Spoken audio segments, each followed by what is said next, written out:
good evening. As you all know, that's officially our trademark. I am Stacy Wasiche and I'm hosting Campus 101, and we are shooting episode 7 finally. And I'm just glad that you have subscribed, you're watching. Thank you for 90 subscribers, thank you for 900 views. That's quite a milestone, and that's because of your support. I really appreciate, and I'm really honored that you are actually taking part of your time to watch the content and interact with it. And I hope that it's helpful in one way or the other in your campus day-to-day life, or in your, just to reflect on what you're doing in campus. Today we have a very sensitive topic, which is Christianity in campus, or rather campus and religion. I have my guest here. Should I say pastor? I have my guest here whom I will let himself introduce to you. Yeah. I mean, tell us who you are. Probably if you're a pastor, you can also tell us where you minister. Yeah. Okay. Thank you, Stacy, for having me being around. Thank you for the viewers also. I'm Kaindi Joseph. I'm born again, born of the Spirit of God. And it's good to be here. Mm-hmm. Maybe as we get now to interact, we'll get to know more about. Yeah, I'm a minister, by the way. Not by just words, but a commissioned one in the diocese Anglican Church of Kenya, SK. So I'm a pastor. Yeah. I'm also an SK, but I've never been so indulged into SK. Wow, now got. Anyway, myself, I can say that I'm not someone. I'm someone who's raised in a Christianity, in a community, Christianity family.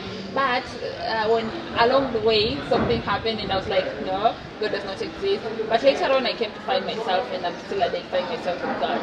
So it's been a journey, and I really love to be in the journey myself. But now, at campus, there are so many things that are happening in campus as far as our relation with Christianity is concerned. If people look at you and you are doing the right things as per the Bible or as per the Holy Book, they think that you are probably just pretending.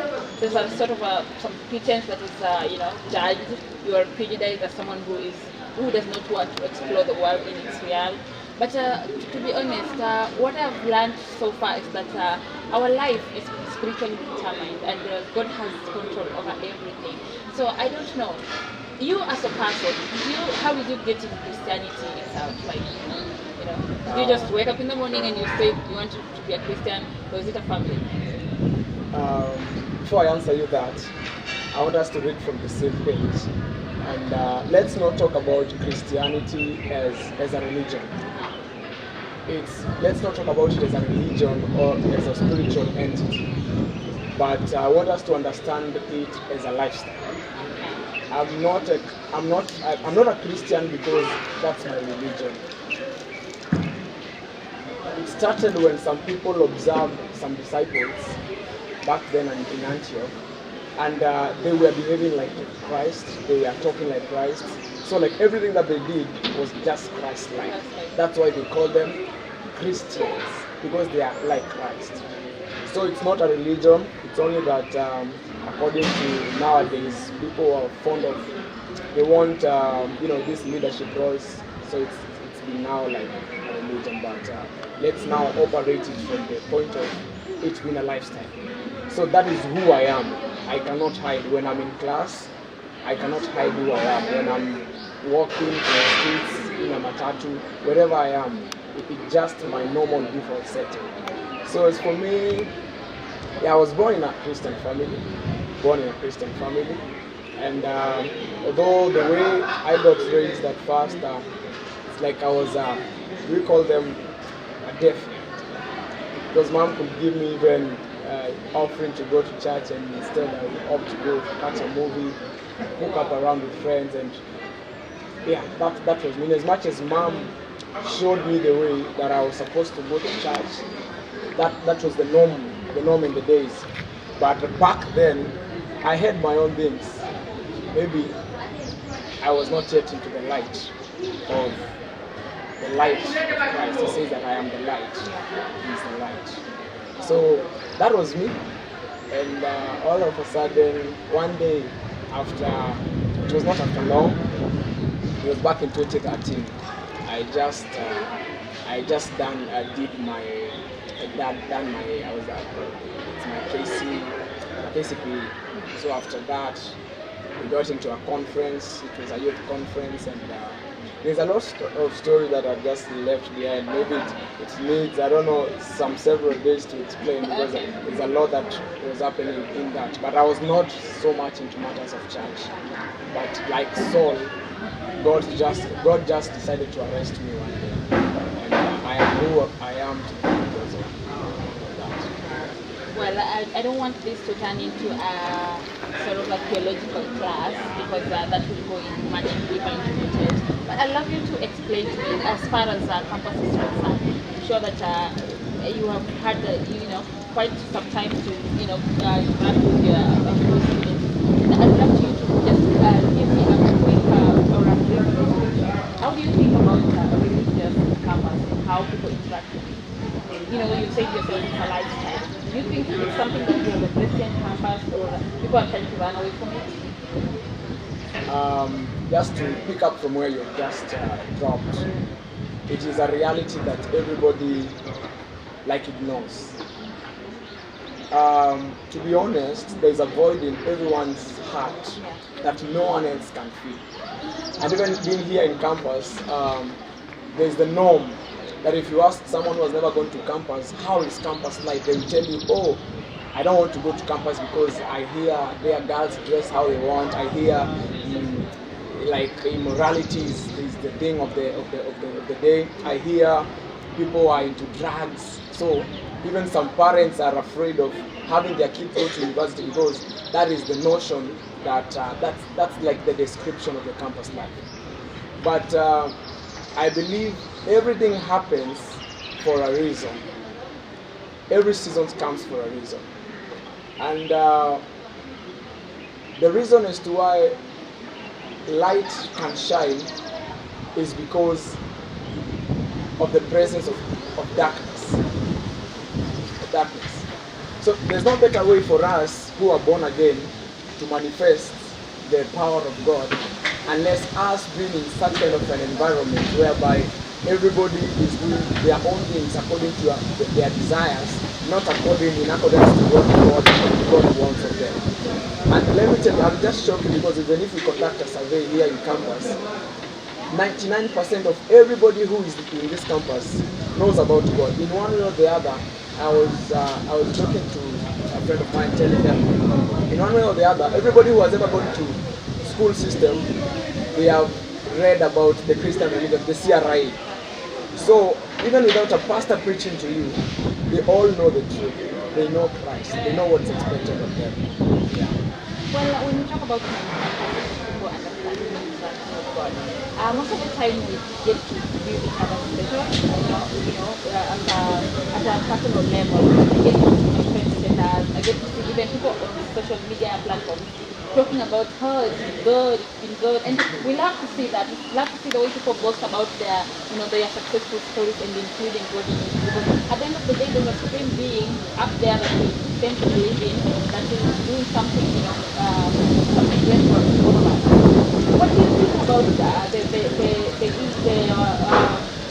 experience that people are actually putting out to the public, that, oh, there's actually God in my life? And at the end of the day, I've seen a meme that says people have replaced going to church with hosting Sunday gospel or just every Sunday. People don't go to Sunday. People just post whatever is related to God. They think that is more Christ-like. What do you think about that? Do you think that it's a system that we indulge in ourselves, that okay, if I talk about God, I will be seen good? Actually, that is a misconception in the society. That generally we all want to look good in the eyes of others. And just to say that there are people that you can never fool. That you can never fool yourself, you can never fool God, and maybe to add the devil on the list. So if you really know, but sometimes, let me just shift a bit. Sometimes, that's what we say, God is a God of love. He's a love. maybe even if you have not incorporated him in your day-to-day activities, that does not mean that he will not bless you. Actually, when he pours rain on earth, this is logically speaking, the rain comes to them who are righteous and those who are not righteous. So the fact that things go well in you, it does not mean that God has not been involved. Yeah, he has been involved because he loves you. And maybe he's doing all these things to at least try to look whether you can come back to your senses and know where to really much subscribe and who to really connect with. Well, you see, we can't always say that the most percentage of us are doing the best in terms of the Holy Bible. And the Holy Bible is actually the best history that you can learn from, because they say that the best lessons are in history, right? So when you talk about the experience of incorporating God in your life, and we are in campus, and this is where we are told to explore our life in terms of what we want. And they say that youth is where you live your life. But then again, the Bible says that is where you will be judged. The way you live your life today is where you will be judged. How exactly are we supposed to try and incorporate God in our day-to-day activities?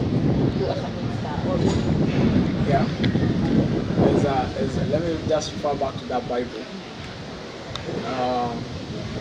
When you get to read more about John 14:15, it talks more about the vine, the true vine, and the branches. So there's an aspect of the source of life. Like, there's the way a branch cannot bear fruit unless the branch is attached to the vine. So it's our life. So our life. So it's coming just to the point of realizing that. And when you read chapter 15 verse 16, it says that we do not choose him, that he chose, is the one who chose us, that we might go out and bear fruits. And the Amplified Version says that bearing fruits that will last. So maybe that success that you're talking about, if it's not godly, if it's not activated by God, it will just be success, but it will not last. But for me to enjoy until 1,000, so let us not keep on fooling ourselves. And the better we awaken into the reality and to righteousness, the better it is for us, even as campus students and everyone. Well, when you talk about awakening of our spiritual life, and you look at salvation, it's a personal thing. Like, it's up to you to decide whether I want to be saved or not, and it comes up to a personal level. But this campus environment is the freedom, the environment itself is quite contradicting to what the Bible says. And when you get inside here, there's influence, there's peer pressure. There are things that you want to do because someone else is doing. How do you resort to telling yourself that this is what I want, and you stick to that name?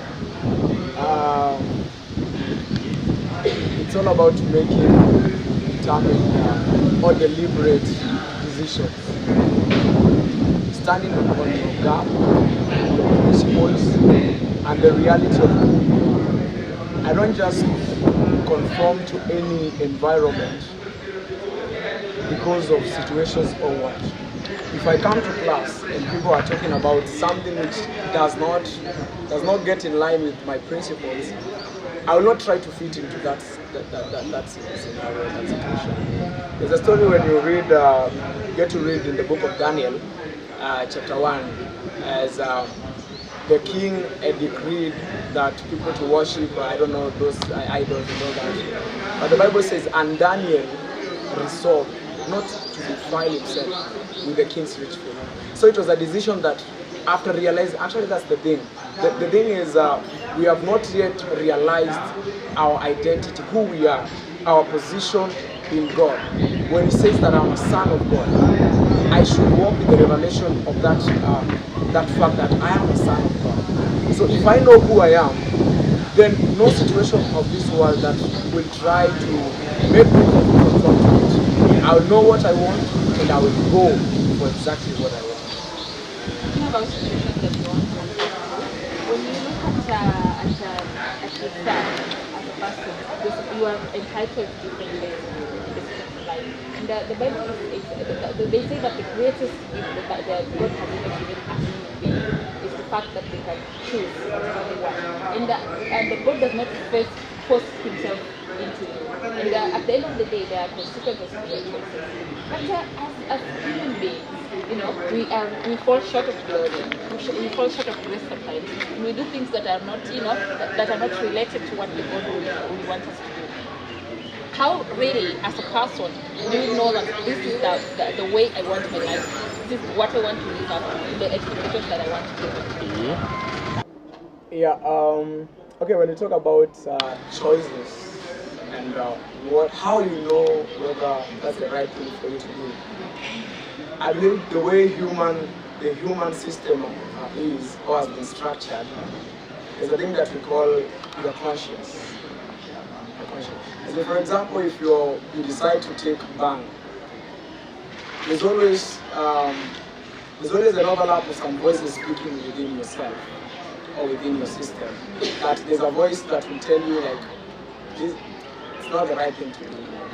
The other thing will tell you like, you just do it for fun and all that. So even when you see people around campus engaging themselves in any kind of form of life, it's not that they don't know what's best for them. Like when you talk about the issue of sex before marriage, talk about drug addiction, they all know that that's not the right thing. No one told them, but how their system has been structured, they can really tell. So what we see now happening in our campus or around the world is a product of ignorance. People know the truth. Well, I'm glad that you mentioned ignorance. This is salvation and that living in a religiously conformed world is something that is a learning process. We don't wake up every morning and we say that, oh, today I want to be a safe person who is sound mind and who is doing the right thing in society, but we actually learn every day that this is wrong, this is right. Just like a baby, the way you learn to crawl and walk and then you later on start jumping and moving around. It starts from somewhere, right? So do you really have to look at it in a way that we are all ignorant because maybe we don't want to learn, or just because we are trying to learn in this? All we need to know is that when you talk about salvation, this is a process or a journey for someone becoming more of Christ while they are just who they are. As in, if it's Stacy, you are striving to be more of Christ, but in the real sense you're still Stacy. So it is very much possible. Now where we fall, we fail to understand is that it's not by our power, not by our intelligence. Imagine it's just a simple thing. You just need to total surrender. Okay, and it varies from people to people according to how you've been obedient to God. So like if you're a parent and there's a child or a kid who obeys you, your relationship with them will be more close than the one who is a different. You see? Yeah. So when it comes to all these things, get to just subscribe to who Christ is and allow Him, because it's a process, allow Him not to mold you. Let me tell you, it's not been a one-time thing when I got saved till now. I think it's around 9 to 10 years now. It's been a journey. Sometimes I feel like I cannot make it, but I just had to stick along and hang a little bit longer to Christ. And after every mountain, after you climb every mountain, there's always a slope, so you just don't need to struggle anymore. Well, I'm glad that you actually talked about the instant and the gradual growth when it comes to doing the right things. But why are people so judgmental of the others? You talked about yourself being in this gradual growth for over 9 years. I decided to be Christ-like when I was 20, and right now I'm 23. I'm like, how am I supposed to just adjust myself in 3 years? I mean, I'm a grown-up, yes, but I have to like know that I'm mature enough to understand these things and to learn them in a more, a faster way than a child learn. But why would you want to judge someone? And is judgment not a sin? On my side, I can never judge anybody. There's a level of salvation that you grow, and your heart becomes more of Christ's heart. When Christ looked at a prostitute, he never saw the sinful nature of them. Actually, he just saw how bruised this person was. And most of the miracles that Christ did were preceded by compassion, think of compassion. So it's a level of maturity, by the way. It's a level of maturity, even in Christianity. Someone who is not mature will try to judge others. But someone who is more mature will look at them and they'll see the need of them maybe to intervene in the situation or pray, stand in the gap, and at the end of the day help these people out. So maybe, okay, it happens, people not judging, but I ascribe that to the fact that we all differ in levels of maturity. How Orlando, an unbeliever, is different from how someone else who's less mature than I am will handle the same thing. Like it's obvious, the normal setup would be like if we're in campus, then I don't even need to hang around some people who are not mature. Yeah. That is like the normal, you see. But you find me around them, because at the end of the day, I know myself, and I've been called to bring transformation to them. So there's no better way for me to reach out to them, other than just finding myself one or two times just around them. And as long as I maintain my vibe to be Christ-like, everything will just fall in place. Now, talking about judgment, do you think we as youth, we as campus students, as people that we are youth, do you think that we do things and then we try to justify them? We are trying to normalize everything and think that this is just fine. I mean, there's something called shereke. People are indulging into drinking alcohol, people are indulging into having premarital sex, and it's just normalized. It's like, okay, as long as you're not having unprotected sex, as long as you're not sharing, it's okay, it's fine.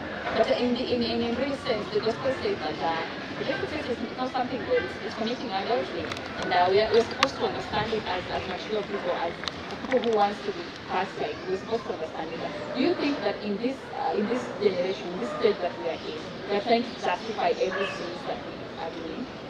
Yeah, sure. It's like baptizing sin. Mm-hmm. It's like baptizing or sugarcoating sin with what seems favorable at the time, at the moment. And actually nowadays we've come to the point whereby and it's a call out to every young minister or any minister out there, or pastor out there, or disciple out there, when you're getting to share out about the realness of the gospel, give it in its bareness. Like don't sugarcoat anything. If it's sin, call it sin by its name, and by that people will get to know really the do's and the don'ts. Because it's like giving just license to sin. License to sin. As long as we're not doing this, as long as, but let us always grow back, and because Christ is our canon, like is our measuring rod. Like is the point of reference. So if I'm doing this thing, let me ask myself, if Christ was here right now, will I still do the same thing? If God was here right now, will I still do the same thing? Is it right in the eyes of Christ? Now, if it's not right, then know that we are wrong. There's no need to give license to sin. Well, the thing about giving license, we call it becoming moral licensing. Because someone else is doing it, why am I not doing it? Why should I not do it? And it's not like someone else is being judged for doing that. Yeah, right? But we talk about this as end times. And when the Bible was written, it was written in a period of time. They write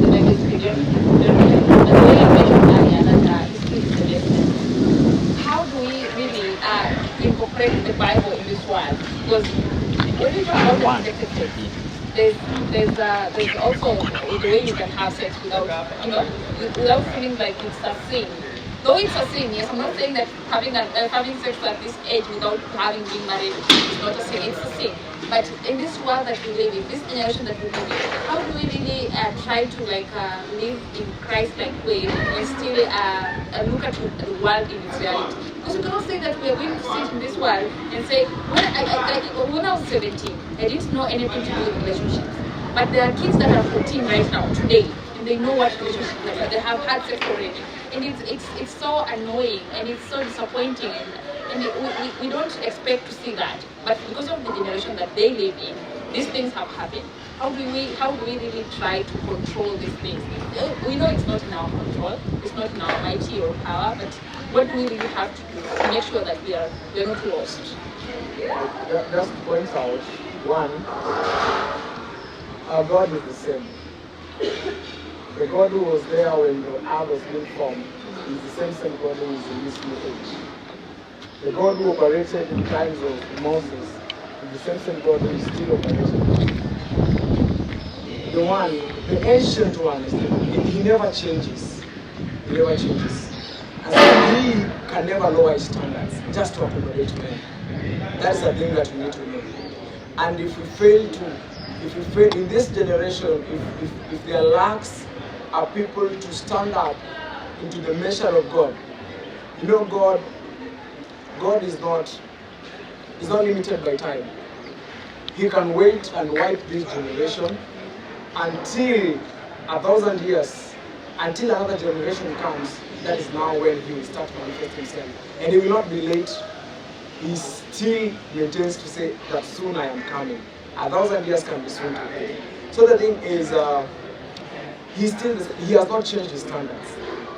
The fact that we see we are in a new age world with lots of technology, that does not mean that God has changed his standards. His standards are still the same.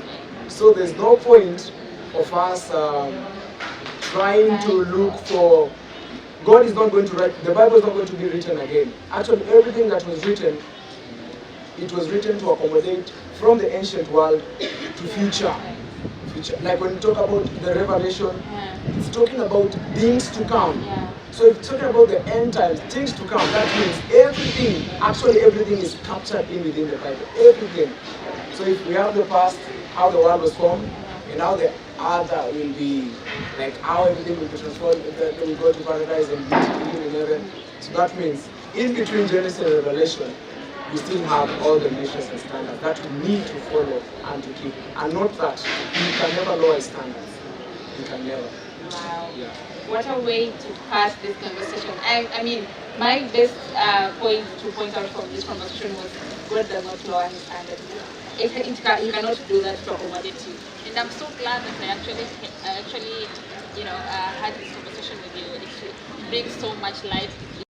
And I'm so glad that I actually had this conversation with you. It brings so much light. It brings so much insight to, I as someone who is immaturely spiritual, I really love the fact that we had this conversation. And I'm glad that, you talked about it in an insightful way. Anyone that is watching out there, I am hoping that you understood and you are trying to look into your life and reflect into your spiritual life. There's a time I wrote about the danger of replacement, and my guest here just mentioned God wiping the entire generation so that it would bring up another generation. And you read about the raising of the stone so that they could worship the Lord. And you see things like that. You try to reflect on it, and what are you doing as a person at a personal level? What are you doing really to make sure that you are pleasing the God that you believe in? You're pleasing that supreme being over you that is controlling your life. What are you doing as a person? Reflect on that question and hit me up in my comment section. Comment about what your spiritual life is like. What are you doing in campus that is contradicting your life and the Catholic life that you want to live? Make sure that you comment, subscribe, like, view. This is going to be a very, very relevant topic in your life. It's going to assist you in your campus life, and I'm sure that at the end of the day you will try to adjust yourself to live in accordance to what God's standards are, because as you've heard, He's not changing his standards to accommodate you. Thank you so much for being on the show. What would you like to to say as we finish this? Thank you for having me around. And my prayer, when Paul says, when Paul speaks to the church in Rome, he says that my prayer, that's Romans 10 again, 1. My prayer to all the Israelites is that they may be saved. So my prayer to everyone in campus, when I see people walking around, I just see souls that need to come back to Christ, and the earlier the better. One thing I want to tell everybody who is watching us and will watch us later or is around here is that I have never regretted, by the way, Stacy, giving my life to Christ. I have never. But I have never ever. Actually, being born again is the right decision that I ever made in my life. Because I got no stress, no want, and I get to relate with God. Maybe if we had time, we could talk about more about the language, mastering God, hearing the voice of God, and all that. Yeah. Like how I'm talking to you right now, that's how I just talk to God that way. And I know when God is speaking, I know, and everything has been leading to the good of them that love God. There's nothing is happening to my disadvantage. Everything works out for good for me. So it's a journey that we can all desire to have, a journey we can all desire to walk, and that we cannot regret. So you can also do that thing and make the decision. Yeah. Well, I'm sure I'm going to get saved right away after this, probably for the second time. Thank you for watching. Thank you for liking. I'm your host, Stacy Wasiche. See you on the next episode of Campus on Demand.